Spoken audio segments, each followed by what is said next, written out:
This year, on Saturday 15th August, the 74th Independence Day in India will be celebrated much differently than all these long years. A day that is marked with all pleasantry and jubilation will be a restricted and dim occasion due to the unpleasant circumstances caused by the coronavirus pandemic.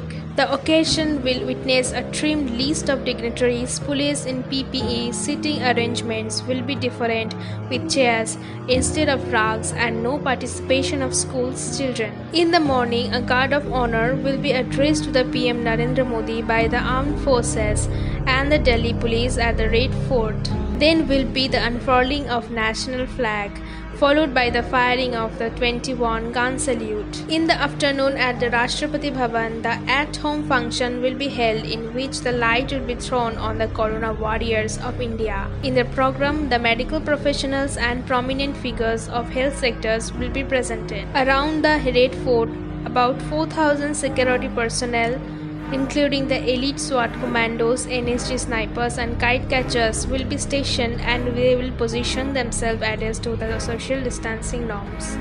Over 300 cameras will be installed around the area and that will give the security footage from time to time. Up to 15th August, flying of paramotors, paragliders, UAVs, hang gliders, remotely piloted aircraft, microlight aircrafts, hot air balloons, parajumping from aircraft, small-sized power aircrafts, quadcopters, etc. are prohibited over the jurisdiction of National Capital Territory of Delhi. All the invitees are advised by the Delhi police not to attend the event if they have experienced of any kind of COVID-19 symptoms in the previous 2 weeks and had not gone for a test. The invitees are also asked to follow the COVID-19 guidelines on the event day as recommended by the Home and Health Ministries. Chief Secretaries of all state governments are advised to arrange events without large gatherings. Online methods are to be used to reach out people who will not able to attend the event. Basic COVID-19 norms are to be followed including wearing mask, physical distancing and proper sanitization. As the students on this Independence Day are confined in their homes